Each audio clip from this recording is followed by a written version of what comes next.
Son. So, Shri Guru Bhyo Namaha.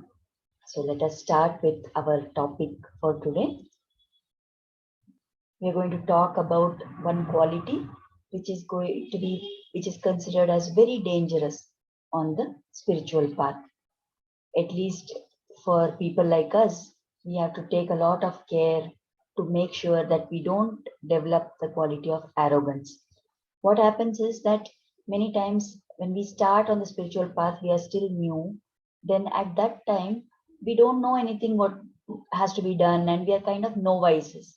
So at that stage, we are very, humble, and we keep doing everything by asking somebody, and we keep thinking that what we are doing is very little, and that humility which is there is a good thing to have.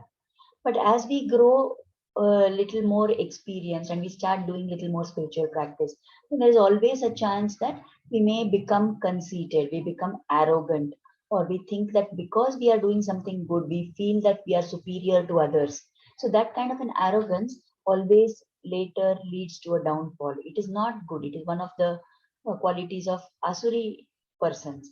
So we must avoid developing this quality. And to illustrate this, there is a very well known story which is told of a famous king of the Lunar dynasty. He was also the originator of the Yadu Vamsha, the king called Yayati. So, this Yayati, there are many stories about Yayati, but we are going to discuss the one which is relevant to our point today. So, this king, Yayati, was a very great king, and he was very renowned for all the good deeds that he used to do.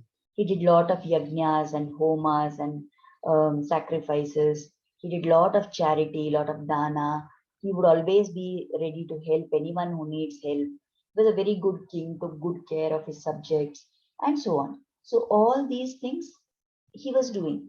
And because of that, it is the law of karma that when you do a lot of good deeds, then you accumulate, you collect a lot of punya. So his punya was so great that his punya equaled that of Indra. We know that Indra is the Raja of all the Devatas, isn't it? So Indra is the king of Swarga.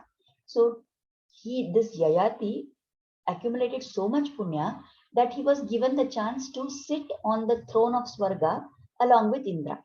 So Yayati was very happy because of this development. Who will not be happy to be living in Swarga where there is all possible, sources for joy and enjoyment? No question of any dukkha, no sadness, no negative thoughts, nothing in that place, right? So he was very happy, of course. But we know Indra didn't like this development. He was not happy to have to share the throne with Yayati. So he was thinking that this Yayati is taking up so much place on my throne. I don't have enough place to sit. I should do something to get this man away from here. Just because he got punya, he has come here, but I must make sure that he goes away from here at the earliest. Only then I can sit alone happily on this throne and rule over everything. So he consulted his guru Brihaspati, and he told Brihaspati Guru that please tell me a way. I want to get this Yayati out from here. Now, the Guru was not happy because it is not a right thing to do to find a way to, push somebody out of heaven when they are fully eligible and they are qualified to sit on that throne. But still, because Indra kept forcing him, finally Brihaspati gives him an idea and Indra goes away. And next day, when they are sitting in the court on the throne, Indra asks Yayati, they say that you have done a lot of good deeds and that is why you came to this Swarga. You tell me what all you did. What are all the good things that you did because of which you got this, promotion? You came here from Bhumi, you came to Swarga. So Yayati starts telling one by one. He says, I did this sacrifice, I did that yajna, I did this charity. And he doesn't realize that as he starts listing all the actions that got him punya, he started telling all that. Slowly, he started slipping a little away from the throne. He was starting to move away, gradually, little by little. He started moving out or off that throne. He's so involved in telling all this that he doesn't realize this is what is happening. But finally, Indra asks him a question. He says, is there anyone else who is as great as you in charity? It is like kind of a rhetorical question. He doesn't want any answer. He's kind of praising Yayati. And Yayati takes it literally and he says, no, definitely in all the three worlds, there is nobody else who is as great as me. There is no one at all who can match me. And you can imagine at that point to give that kind of a reply, Yayati's arrogance and conceit and ahankara was at its peak. The minute he makes this statement, that is the final straw. So he gets thrown out from heaven itself.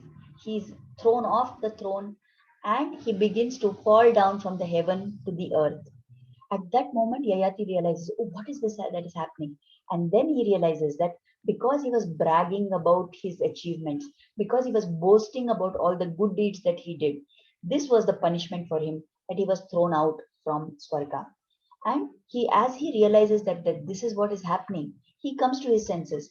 And then he calls out to Indra and he begs him and he says, please, oh Indra, please let me fall in a place where I can do something, I can get satsanga, and by that I can, my uddhara will happen. I will get elevated spiritually by doing that.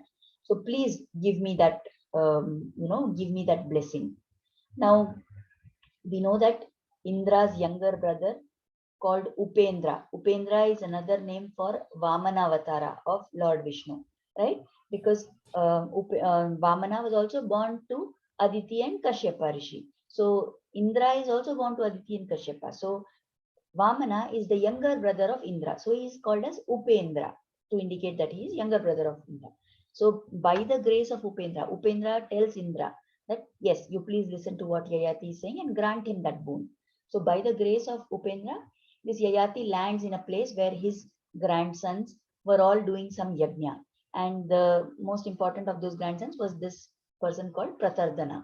So what this Pratardana does is, at the end of the yajna, he tells Yayati, see, you did lot of punya and you went to Swarga, but you got thrown out of there. Instead of aspiring to reach Swarga, you surrender, you do Sharanagati at the feet of Lord Narayana. And by doing that, you will not go to Swarga, which is a temporary place, but you will reach Vaikuntha, which is a permanent residence for you. So Yayati listens to what his grandson says. He does Sharanagati or Prapatti to Lord Narayana, and he reaches Vaikuntha. And it is said that Lord Narayana, he is not like Indra. He is not worried about his throne and about his position, isn't it? Indra, after all, it is a position. It is not a person who is Indra. It is a position that is filled by any Atma which has accumulated that certain amount of punya. That Atma gets to be Indra, gets to be Brahma, gets to be any other Devata. So naturally, because they are only Atmas which have a lot of punya, they have maybe this sense of competition or all other petty sentiments. But Lord Narayana is the Lord himself. For him, we are all his children. And just as a father feels happy at the achievements of their child, the father does not see the child as a competitor, isn't it? Similarly, Lord Narayana feels very happy when the devotees make efforts to reach him.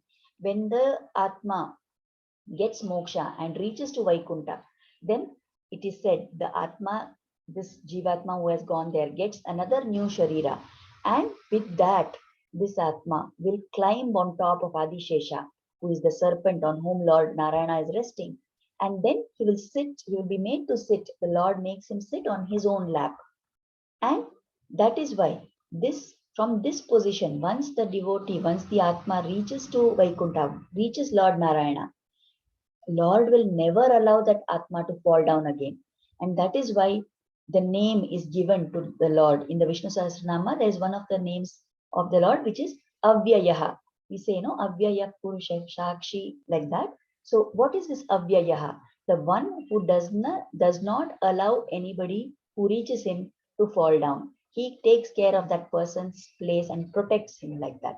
So that is also one of the reasons why Lord has this name as Avyayaha. So what can we learn from this whole story of Yayati and Indra? The first thing is Yayati fell down from the throne of Indra, from Swarga, because he boasted, because he bragged about the good deeds. So we must do a lot of good deeds, no doubt. We must do what we can to help others, to do good to others. But we must never boast about them. We must never say, I did this, I did that, because when whatever good you perform, it will earn you punya. If you keep boasting about it, that punya all gets drained away. You never get the phala of that good deed, what you have done. Second thing is, this punya will only take you to Swarga. If we want to reach Vaikuntha, if we want to get moksha, then our aim must be not only performing punya, but we need to get moksha. And that is a stage which is only after completion of all your punya and papa. So we have so much punya and papa that we have accumulated over so many births. Now we need to make sure that has to get exhausted. And at the same time, there must not be any further addition to our stock, isn't it? Because now in this Janma also we are doing a lot of things. So what is the way of making sure that our punya papa doesn't go on increasing and that whatever is there is getting exhausted? The answer is to surrender to the Lord, to do Sharanagati to the Lord, and to do all our karmas, to do all our actions as an offering to God. Do it with the spirit that He is the doer, He is the Karta, I am not the Karta. Give up that feeling of Kartrutva, that I am doing. And when we do with this bhava, that Lord is getting it done through me, I am merely a madhyama for Him to work, then our papa punya will all get exhausted completely. And we will not add more to our stock. And then we have the hope of reaching Vaikuntha by getting moksha. Residence in Swarga is temporary. Till you have your punya, you will be there in Swarga. The minute your punya balance becomes zero, you will be thrown out of Swarga. But in Vaikuntha, when you reach there after getting moksha, there is no return back to Bhuloka. There is no return to this samsara sagara where you have to be thrown in the ocean of sukha, dukkha, and all that. So it is a land where you will permanently reside. It is that place. So we must aspire to reach there. And see the magnanimity of the Lord. He has no sense of competition. He does not think that we should not try to become one like Him or to develop His qualities. Instead, He wants all of us to become perfect and to reach Him as our destination. Now, why do sometimes people say that why is it that Indra is behaving like this? Why is it that we hear sometimes some stories where the Devatas do wrong things? Now, with Indra itself, there are so many stories that are told where the story shows us that the behavior is far from acceptable, right? So sometimes people ask that why is it that they are doing like this? They are Devatas, they should be perfect at all times. So it is true, they are Devatas, they will be perfect at all times. But as we said, there are two aspects to this. One is they are Atmas which have accumulated a lot of punya and they have got that position. So it is not that they are God Himself, they are not the Lord Narayan. So they will be having some kinds of perfection, some things may be good, some imperfections may also be present in them. But more importantly than that, we need to understand that such an exalted soul, such a high level, if you have done lot of punya, that means you're definitely a good person, you are a superior soul, isn't it? So how can a superior soul have all these imperfect behaviors? How can they show some petty behavior, isn't it? So actually it is not that Indra or the Devatas are having that petty behavior. It is just another part of the Lord's Leela. It is a part of His drama that He is getting enacted. And what is the purpose of all this Leela? To teach us, to show us who listen to this story or who think about these things, to show us how one should not behave. I need not think that, okay, Indra, why did he have to want to throw Yayati away from the throne? Instead, I should realize that I must try and share whatever I have with others. I should not think, why did Yayati boast so much? I should see, am I boasting too much? Am I bragging about my good deeds? Right? Like that. So that is the spirit in which we should take these stories. Not to say that Indra is like that, Yayati is like that, this person is like that Devata is like that. But to see what quality of that story which I am hearing, what quality in that has come into me or I possess, because definitely we all have those qualities. So what is it that I must take care of? What should I be alert about? That is what my attitude should be. My view should be towards that angle. Okay? So related to this story that we talked about today, a shloka in the Bhagavad Gita in the 16th chapter, the 4th shloka. It talks about what are the qualities of the asuras, right? So, Dambho Darpo Bhimanascha, Krodha Parushymevacha, Ajnanam Chabijatasya, Partha Sampada Masurim. Dambha, Darpaha, Abhimanaha, Krodha, Parushyam, and Ajnanam. These are the qualities of somebody who is having a demoniacal nature, of somebody who is having asuric tendency. What is the difference between devatas and asuras? That the asuras show all these qualities. What are these qualities? Dambaha means hypocrisy, doing something on the spiritual path, doing puja, doing devotion only to show to others, not because the shastras have told it has to be done, but doing to get praise from others. That is called as hypocrisy. Darpaha, arrogance, thinking that you are very great because you are, doing all this, and you have the spiritual thing, so you become arrogant, drunk on that kind of a power. That is Darpaha. Abhimana, conceit, pride about whatever you have and your belongings. Anger, Krodha, anger, getting angry, feeling, being flying into a rage and showing your irritability at all times.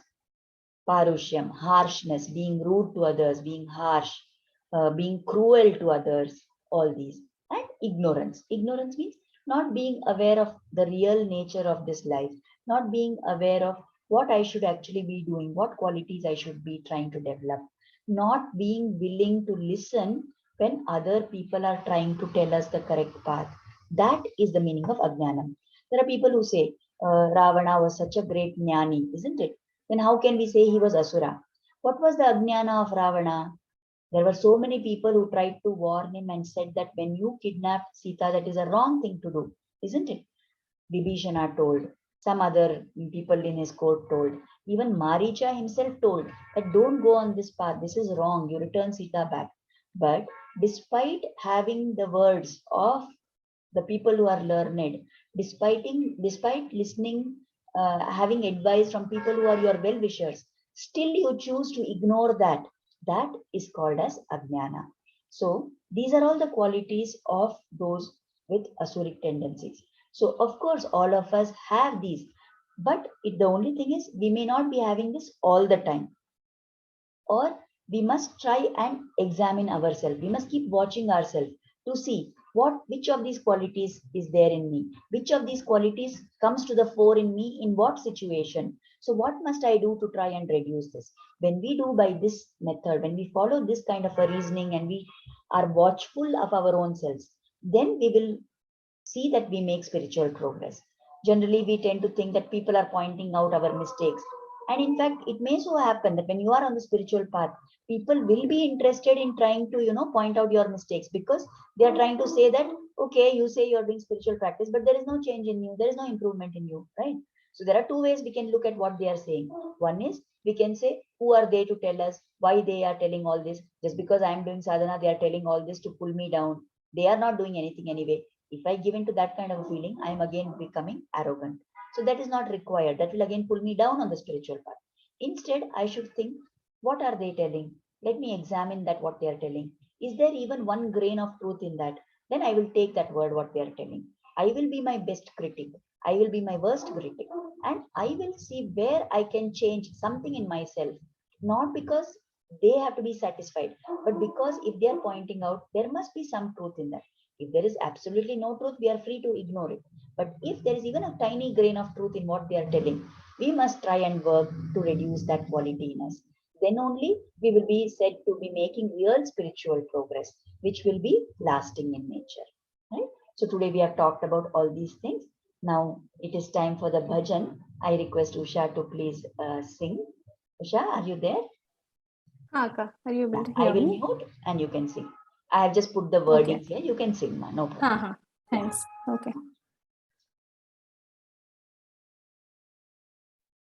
वनमाली राधारमण गिरिधारी गोविन्द वनमाली रमण गिरिधारी गोविन्द वनमाली राधा रमण गिरिधारी गोविंद वनमाली राधा रमण गिरिधारी गोविंद नीलमेघ सुंदरा नारायण गोविंद नीलमेघ सुंदरा नारायण गोविंद वनमाली राधा रमण गिरिधारी गोविंद भक्त हृदय मंदारा भानुकोटि सुंदरा भक्त हृदय मंदारा भानुकोटि सुंदरा भक्त हृदय मंदारा भानुकोटि सुंदरा भक्त हृदय मंदारा भानुकोटि सुंदरा नंद नंद गोप वृंद नारायण गोविंद नंद नंद गोप वृंद नारायण गोविंद नंद नंद गोप वृंद नारायण गोविंद नंद नंद गोप वृंद Narayan Govind Narayan Govind Hari Narayan Govind Hari Narayan Govind Hari Narayan Govind Hari Narayan Govind Hari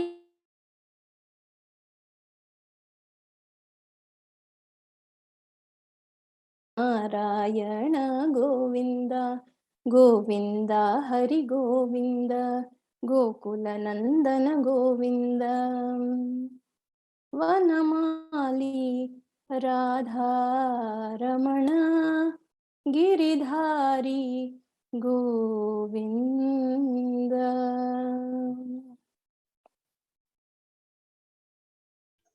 Thank you.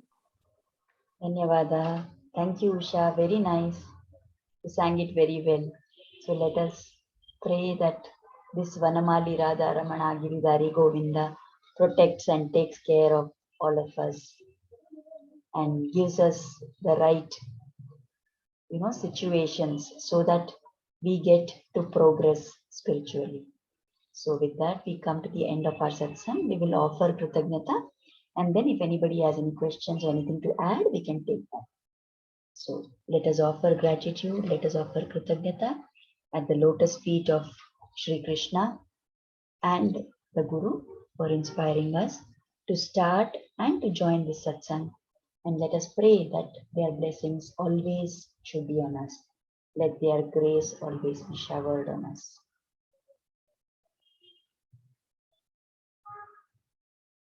Yeah, we have about 9 minutes left. If anybody has anything to ask or anything to add, they are most welcome to unmute and talk.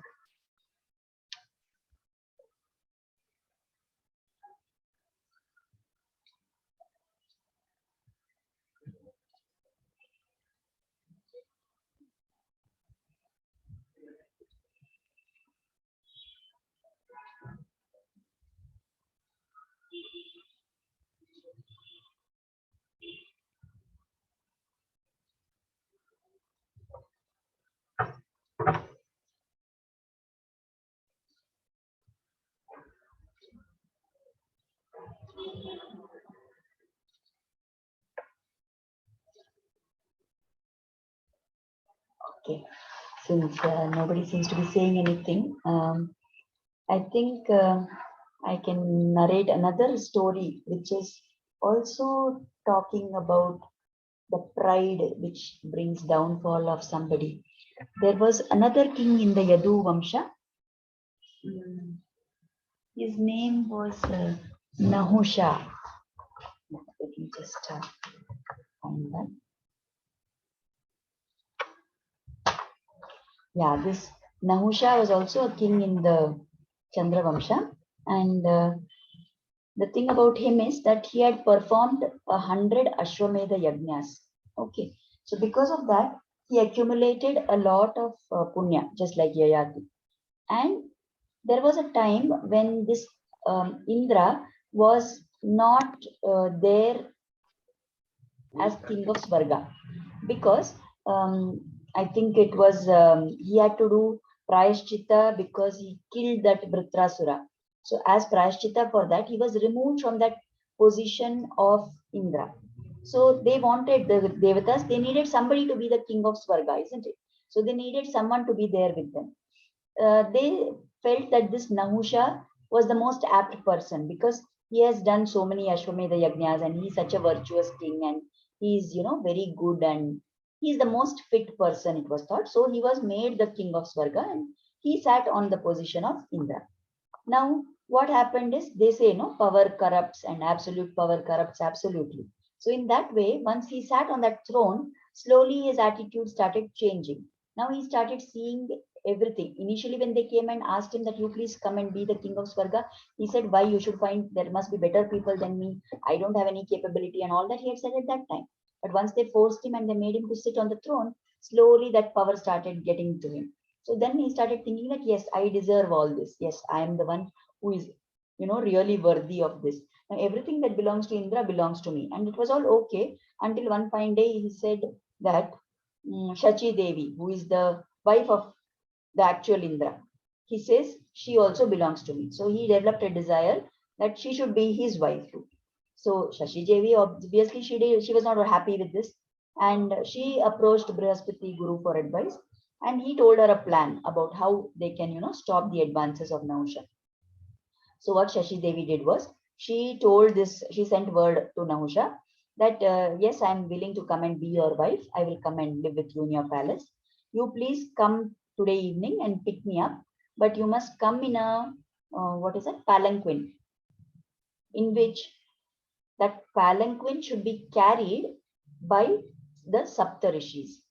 The rishis, the four of the Saptarishis should be there. They should be carrying the palanquin. So now Usha agreed. Now he was desperate to get Shashi Devi at any cost. So he didn't see that how insulting it is to ask the rishis to carry your palanquin and take you for on such a mission, isn't it? But that's what his buddhi was totally corrupted. That Ajnana had set in, as I said, that not realizing what is the right thing and what is the wrong thing. So he called the rishis, and then as the rishis were carrying that palanquin and going, Agastya Rishi was one of the rishis. He is known to be short person, isn't it? So because he was short, on that one side where Agastya Rishi was holding the palanquin, it got tilted to one side. It was not moving properly. They were not moving, in a coordinated way. And this Nausha, he is so eager to go and meet that Devi, isn't it? And he's mad with pride, he's mad with lust. And in all that thing, with that madness, he was so maddened that he kicked Agastya Rishi. And he said, Sarpa, Sarpa. That means move faster, like that. Now, Agastya Rishi cursed Nahusha that first of all, you are telling rishis to become your palanquin bearers. That itself is wrong thing. Above that, you are so maddened by lust and power that you are kicking a rishi and you are saying, Sarpa, Sarpa, you will only become a Sarpa in your next birth. And when he heard that curse, this Nahusha suddenly became aware. He said, what is this nonsense? What have I done? And he begged forgiveness from Agastya Rishi. And then Agastya Rishi said that I cannot take back the shapa I have given. So you will be born as a Sarpa on earth. But when Yudhishthira is born, and as the son of Pandu, when Yudhishthira is born, at that time, he will relieve you from this curse. Right? So that is another story which tells us the story of Nahusha and Agastya Rishi tells us how too much of ego, having a big ahankara, having this conceit and pride and arrogance, it will also lead to us it will lead us on the wrong path. It will cloud our vision. It will blind our brain, and we will not know what we are doing, what is right, what is wrong. We will do something which is full of our own petty desires. And that is why we must avoid developing these kind of qualities. And many times we think that we are trying to be humble and all that, but even for that We need the Lord's grace. So whatever we are doing on the spiritual path, we want to do something, we want to avoid doing something, the amount of effort we have to put is, yes, definitely in our hands. But along with that, we must also pray to the God, pray to our God that you have to bless me, because without the Lord's grace, nothing can happen. They say, no, tena vina trinamapi na chalati. Without the Lord's grace, not even a blade of grass can move from this side to that. So when that is the case, if we are thinking that we are doing something and we have a major role to play and we are doing so much, then it is foolishness, utter foolishness. If I say I want to do namasmarane, if I say I want to do satsang, if I say I want to attend the satsang, if I say I want to conduct the satsang, whatever it may be, for everything God's grace is needed. I'm not talking of a fatalistic kind of viewpoint where we say, oh, anyway, whatever God wants only will happen. What is the use? Not like that. I must do whatever I can to the best of my ability. I must use my intelligence to the maximum extent possible. But I must remember and be aware that it is God who is doing everything. So let us pray that God blesses us with the ability to develop that kind of a kritagnata bhav, to develop that kind of an awareness and alertness. And He will surely bless us and help us to continue on our spiritual path. So I pray that Lord will bless all of us and that we should continue to do our sadhana in the most appropriate way possible. With that, we will come to the end of satsang today. Namaskar, and thank you very much for joining in today. All of you are taking time to regularly be a part of the satsang. That is a great joy and encouragement for me also to continue. I was just thinking today that if you people had not been here to join in the satsang, I would have probably whiled away this half an hour, 45 minutes in doing something which was not going to help in any spiritual way.